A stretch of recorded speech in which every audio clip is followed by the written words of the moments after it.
હું ક્યાંક ક્યાંક રજૂ કરું છું.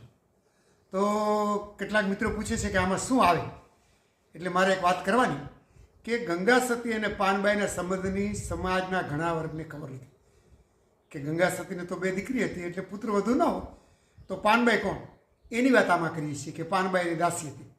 અચ્છા, બીજી વાત કે કરસંગ ભગત છે એ પણ ધાર્મિક હતા. આમાં જેસલ તોરલ જેવી વાત ના આવે. જેસલ તો બારોટે ચડેલા અને તોરલ એને સીધા માર્ગે લાવેલા, પણ ગંગા સતીમાં અને કરસંગ ભગત વચ્ચે એવી કોઈ ઘટના નથી. એવું એક સંશોધન થયું છે, મજબૂતસિંહજી જાડેજા સાહેબે એના પુસ્તકમાં કર્યું છે. અને કરસંગ ભગત એ પણ ભગત હતા અને એમના 7 ભજન આપણને મળે પણ છે.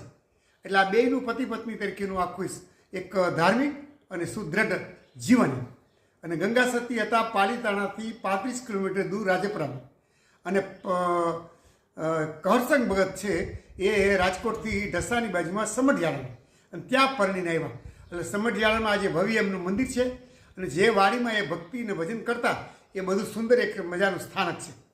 હવે એક ત્રીજી વાત કે ભૂદરદાસ નામના એક સાધુ ત્યાંથી પસાર થતા હતા. ગંગા સતી એમને બોલાવ્યા અને કીધું કે અમે દલિત છીએ, અમે ભજન ગાય અને ભિક્ષા મળે, અમારું જીવન ચાલે, તો કે તમે એક કામ કરો ને, આપણી વાડીમાં જ તમને ઝૂંપડી બનાવી દઈએ. એટલે જુઓ, દલિતને આ તો સર્વૈયા શાખાના રજપૂત ગંગા સતી, અને આ ગોહિલ શાખાના રજપૂત કોણ, કરસંગ ભગત. એ દરબારે પછી દરબાર કરસંગ ભગત અને ગંગા સતી એમણે ત્યાં ઝૂંપડી બનાવી દીધી એમની.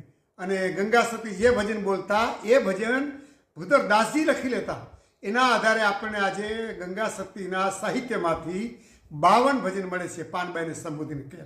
એક આ પાત્ર એટલે ભૂદરદાસજી, પાનબાઈ, ગંગા સતી અને કરસંગ ભગત, આ બધા જે મહાન પાત્રો છે એનો આખો પરિચય. અને 52 ભજનમાં વેદ, ઉપનિષદ, જ્ઞાન, યોગ માર્ગ, ભક્તિ માર્ગ, આ બધી વાતો જે ભજનના સારમાં આવી છે અને ગામડાના લોકો સમજી શકે એ દ્રષ્ટિએ એમણે આખા ભજનો લખ્યા છે, એટલે તો પ્રખ્યાત થયા છે.